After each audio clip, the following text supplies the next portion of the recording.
J'ai un carnet de chèques et un petit compte épargne à la Nef. Alors c'est pas encore une vraie banque qui travaille au développement d'une banque européenne. En attendant, il y a une agence crédit coopérative qui travaille avec la Nef à Dijon. Voilà. Donc ils financent ni les ventes d'armes, ni le nucléaire, et que du social, culturel et environnemental. Alors chacun a des bonnes et des mauvaises raisons de changer rapidement ou pas rapidement. J'ai un prêt à tel endroit, etc. Mais c'est très facile. Deuxièmement, je consomme de l'électricité et comme je n'ai pas le nucléaire, le charbon, le fioul, le gaz, j'ai pris un abonnement chez Enercop, c'est une coopérative aussi. Là, c'est facile. Bravo! Je peux faire ça par internet ou par écrit, voilà. Sinon, il y a une conférence intéressante mercredi 11 à Latitude 21 sur le scénario de sortie du nucléaire, du charbon, du gaz, du fioul, justement, par le scénario Négawatt, par un des auteurs du scénario qui est bourguignon. Et puis, dernier point, donc 2012 on vote, c'est à Latitude 21, c'est la maison de l'architecture et de l'environnement, c'est de l'autre côté, pas très loin là. Donc en 2012 on vote, alors, c'est à 20h. Vous tapez Latitude 21 et puis vous avez toutes les infos. Voilà, rue de Montmusard, à 20h. Donc en 2012 on vote, et alors je ne me rappelle plus du slogan. Ça va me revenir, laissez-moi 3 secondes. Voilà. En 2012, il ne faudrait pas Sarko Mans, et il ne faut pas croire Hollande main qui chante, donc il faut se battre. Utopie, mais parlons juste de réalité. Et tout à l'heure, monsieur disait que l'État pouvait emprunter à la Banque de France un taux de 0,5%, 1%, je ne sais plus trop. Mais en tout cas, ça c'est faux, parce que depuis le traité de Maastricht et le traité de Lisbonne, l'article 104 de Maastricht et le 123 de Lisbonne, les États qui rentrent dans la zone euro sont obligés d'emprunter sur le marché privé. Ça veut dire que la souveraineté de l'État a été vendue aux banques, tout bonnement, c'est pas plus compliqué que ça. Donc voilà, on peut parler d'utopie ou quoi, il faut faire tomber cette règle-là. Et on a beau dire droite-gauche, on a vu ce que ça donnait. La droite était au pouvoir quand ça s'est produit. La gauche est venue au pouvoir après. La gauche aurait pu changer les règles, elle ne l'a pas fait. Donc, droite-gauche, même combat. Plus de pognon pour ceux qu'on en a déjà beaucoup. Certaines gauches, c'était la gauche, bah oui, mais en tout cas, c'est celle qu'on a eue. Et c'est celle qui risque de passer, parce que c'est pas le NPA qui va arriver au pouvoir. Et le NPA n'en parle pas plus non plus de ce problème-là, qui est un problème essentiel. Et moi, tant que le NPA ne parlera pas de ça, je ne voterai plus pour lui, parce qu'une fois que je me suis intéressé à la chose, j'ai l'impression qu'on prend pour un jambon, et quand on prend pour un jambon, je ne vote plus. Et surtout, le vote blanc.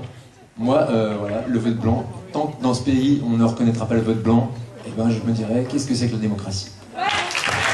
On a présenté le collectif en disant voilà, nous on veut faire un audit de la dette, mais sur quoi on s'appuie, quelles analyses, comment. On a dit qu'il fallait ouvrir d'autres fenêtres sur d'autres possibles, mais on n'a pas encore pris le temps de se donner des éléments vers ces autres possibles.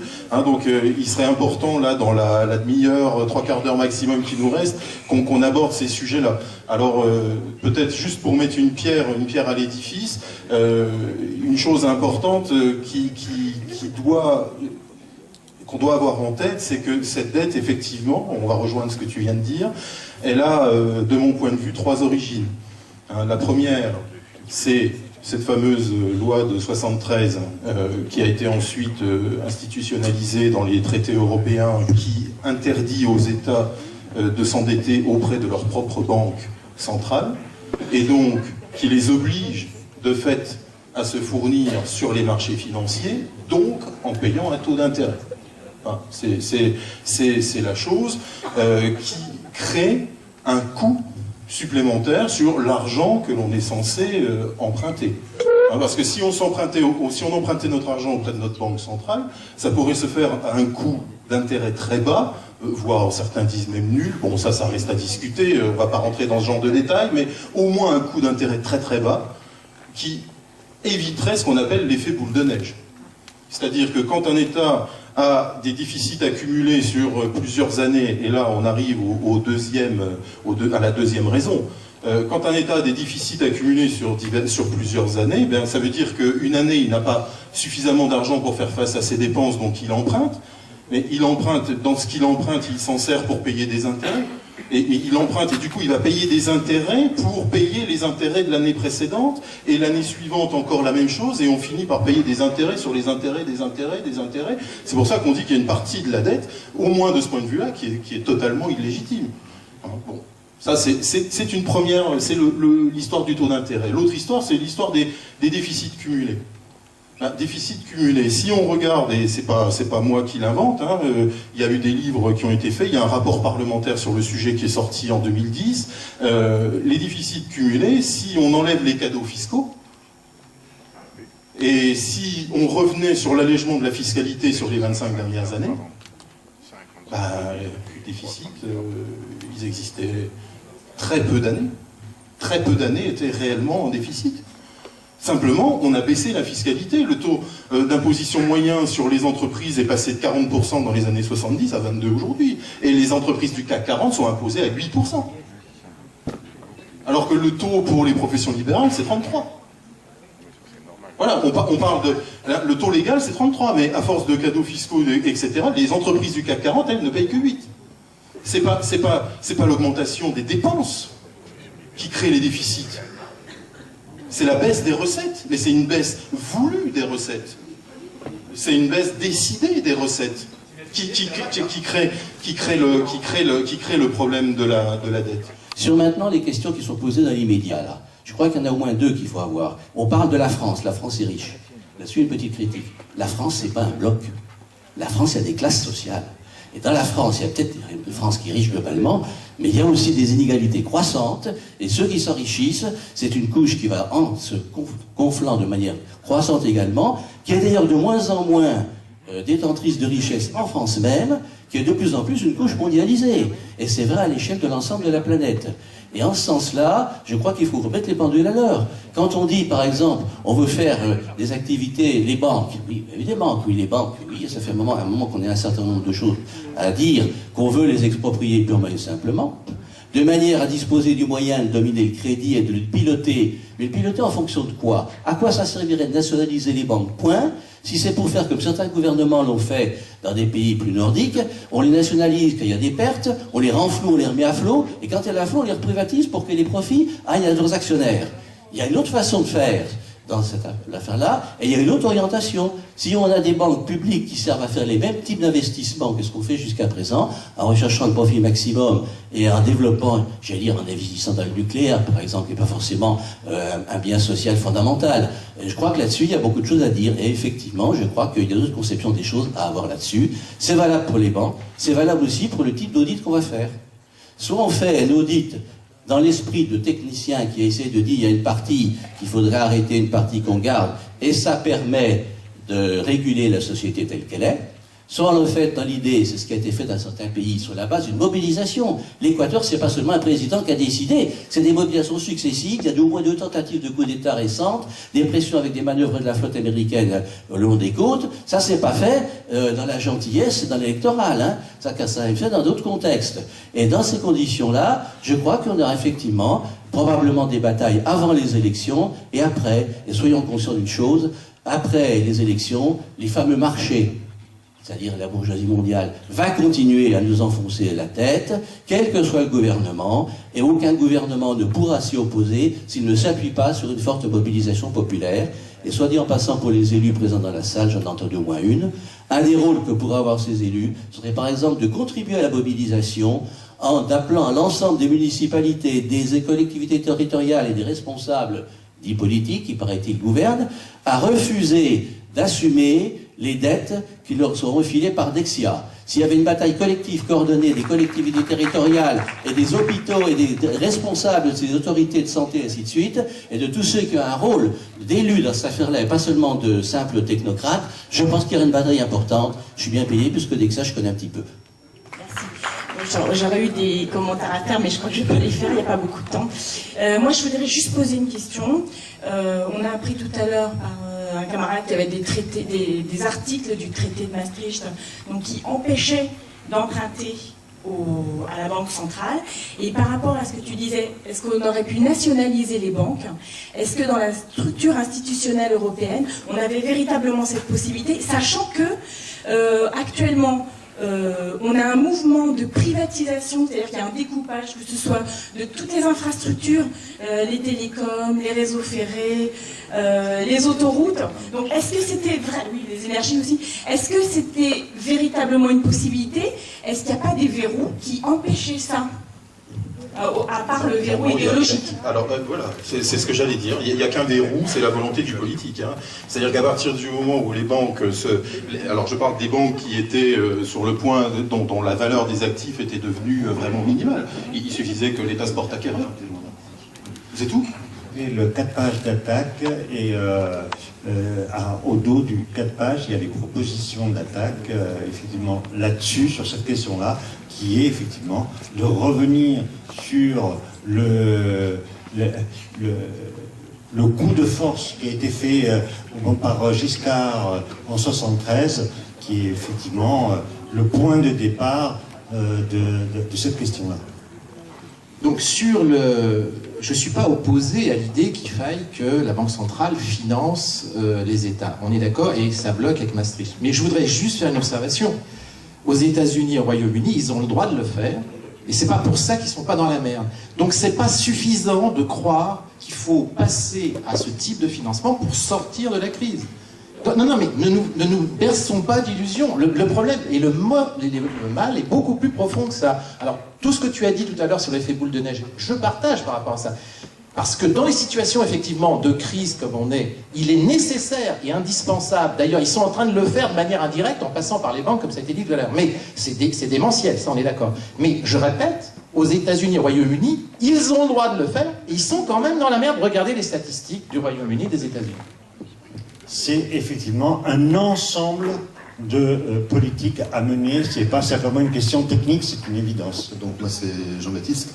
Je voudrais rejoindre Caroline sur le travail de déconstruction représentative. Parce que depuis le début de l'intervention, en fait, on parle énormément d'aspects techniques, alors je comprends, et matériels, et quotidiens, donc je comprends que ça interpelle un peu tout le monde, mais derrière, il y a des aspects beaucoup plus symboliques. Donc en fait, aujourd'hui, là, je vous entends surtout parler des concepts des banquiers et d'admettre toutes les théories économiques qu'il y a derrière. Pour rebondir un petit peu, je vous expliquerai pourquoi, mais il y a aussi les enjeux. J'ai vu qu'il y a des gens qui faisaient une promo, et elle est légitime en période électorale pour leurs idées, leurs combats. Mais il y avait quelque chose qui m'a un petit peu choqué dans la façon dont ça s'est tenu, c'est de voir ça...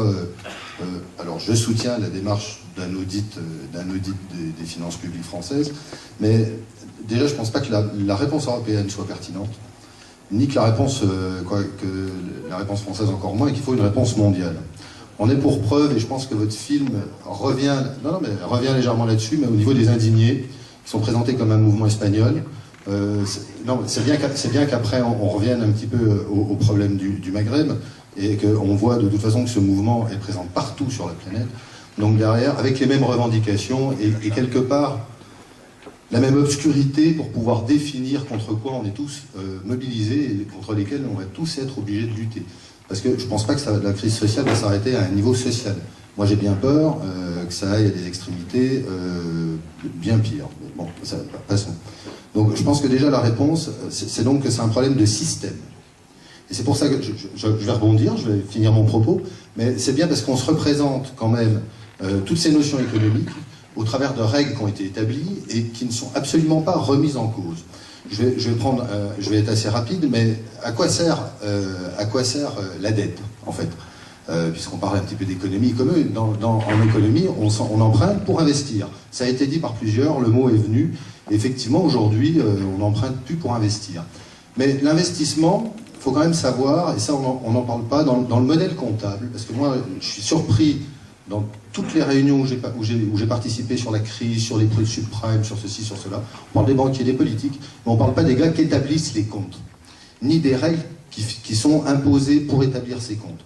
Donc je ne vais pas aller plus loin, parce que ça pourrait ouvrir tout un débat, mais il faut quand même réfléchir sur un fait que vous, humains, pour pouvoir vivre, vous humains, nous, oui. Non mais moi j'appartiens plus à tout ça, j'ai été exclu. Non mais je découvre l'exclusion en plus pour de vrai, donc je ne vais pas revenir, c'est une affaire personnelle. Mais en tout cas, je me considère plus tout à fait au milieu de la collectivité. C'est pour ça que moi je ne voterai pas. puisque depuis 3 ans, je considère que la Constitution française n'est plus appliquée. Donc bon, c'est un autre sujet.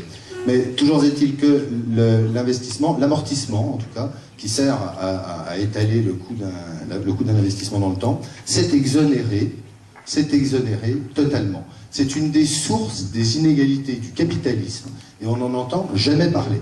Jamais parler. Quand vous achetez une machine, vous êtes garanti que dans 5 ans, elle aura la même valeur dans votre bilan. Si vous n'êtes pas actionnaire d'une entreprise, si vous n'accédez pas au capital, ni au capital financier, vous ne bénéficiez pas de ça. Je ne vais pas m'étendre, mais vous pouvez réfléchir. Et je pense que c'est une des origines des inégalités. C'est pour ça qu'elles vont en s'accroissant, si jamais ça, c'est pas corrigé. Par rapport à des questions qui ont été posées, des interventions tout à l'heure, que nous, Français, eh bien, on peut faire autrement que ce que l'Europe, par l'intermédiaire des traités de Maastricht ou du traité de Lisbonne, veut nous imposer. Comme Thatcher l'avait fait à son époque pour des raisons totalement différentes. C'est-à-dire que si un grand pays comme la France dit « Eh bien, nous voulons que ce soit la Banque de France qui prête à l'État, eh bien, nous décidons, on peut le décider par référendum, à partir du moment où il y a une volonté politique, eh bien, effectivement, nous, on peut. Hein, et on pourra le faire, et on sera peut-être même imité par d'autres pays européens pour faire changer les choses. Ce que la social-démocratie n'avait pas fait, ça a été dit en son temps, et ce qui ne risque pas de se faire. J'en suis désolé pour nos camarades verts qui pensent toujours que l'Europe peut changer les choses, mais quand on voit la majorité des gouvernements de droite actuellement au pouvoir, on ne voit pas bien comment ça pourrait se produire en Europe. Et donc, je pense qu'on a une élection, justement, et qu'il y a des partis ou des associations de partis qui proposent cette politique-là, c'est-à-dire d'avoir la volonté de véritablement changer les choses et de mettre le point sur la table. Il faut également créer un service public, un grand pôle public de financement en France pour avoir des investissements utiles, parce qu'il y a la nécessité de créer des emplois. C'est la première préoccupation des Français, de créer des emplois. Et notre industrie est en train de se déliter de plus en plus, parce qu'on fait fabriquer les marchandises dont nous avons besoin, on les fait fabriquer ailleurs. Or, il y a la possibilité de les faire en France, et là je pense que les Verts sont d'accord avec nous, c'est-à-dire de fabriquer les choses qui sont utiles pour la France et pour l'Europe, en France et en Europe. Hein, et qu'on doit favoriser ces investissements-là au travers d'un pôle public, de manière à créer des emplois.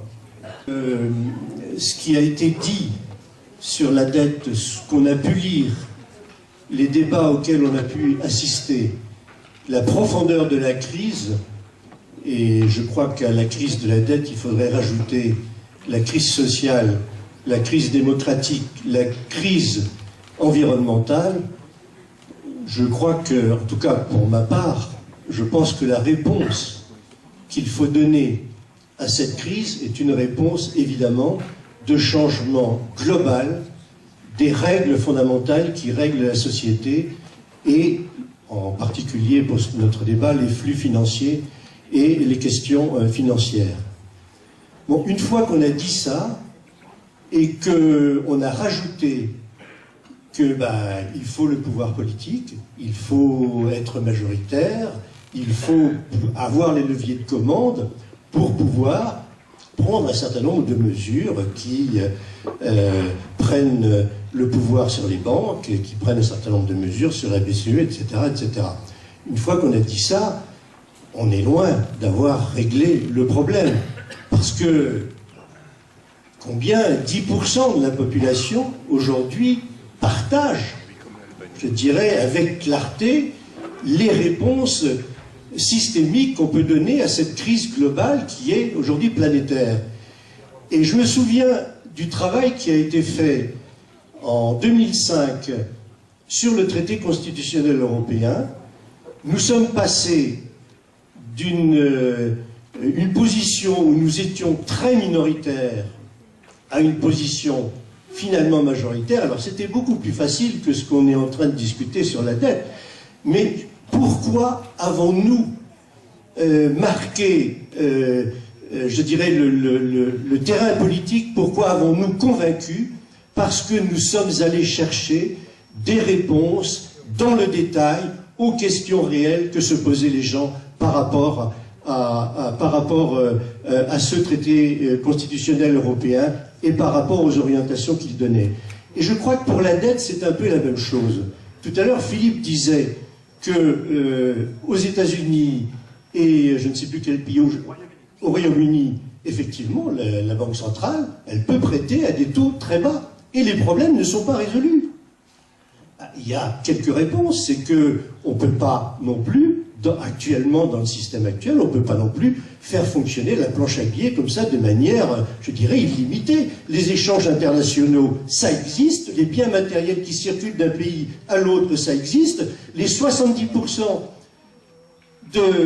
d'institutions et de gros financiers qui possèdent la dette de la France, si vous pensez que ça va être comme en Équateur, ou au Pérou, je ne sais plus lequel des deux pays, si vous pensez qu'ils ne vont pas réagir si la France décide de ne plus honorer sa dette, eh ben on se met, je crois, le doigt dans l'œil et jusqu'au coude. Donc il y a beaucoup de questions réelles comme ça qui se posent sur la question de la dette et qu'il faut affronter si nous voulons convaincre.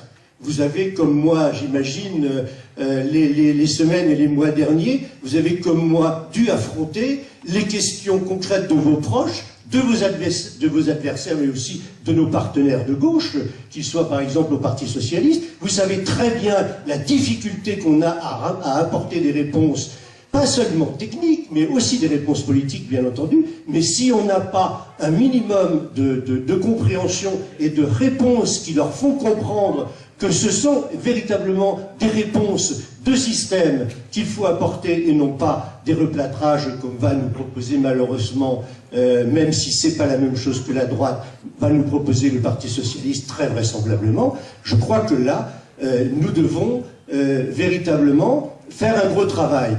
Alors, pour les élections, c'est un moment important, je crois qu'il ne faut pas le négliger, je crois qu'il faut continuer justement et il faut que les candidats qui apportent des réponses profondément différentes de ce qu'apporte la droite et la social-démocratie, c'est important qu'elles puissent faire passer un message. Et moi, je suis de ceux qui soutiendront les candidats qui apporteront ou essaieront d'apporter un message, je dirais, de modification en profondeur des règles de la société. Je crois que ça, c'est un moment important, mais bien entendu, quand on regarde le monde tel qu'il est, quand on regarde la profondeur de la crise, quand on regarde la faiblesse des gens qui veulent profondément transformer la société, et bien évidemment qu'il restera beaucoup de travail après les élections prochaines.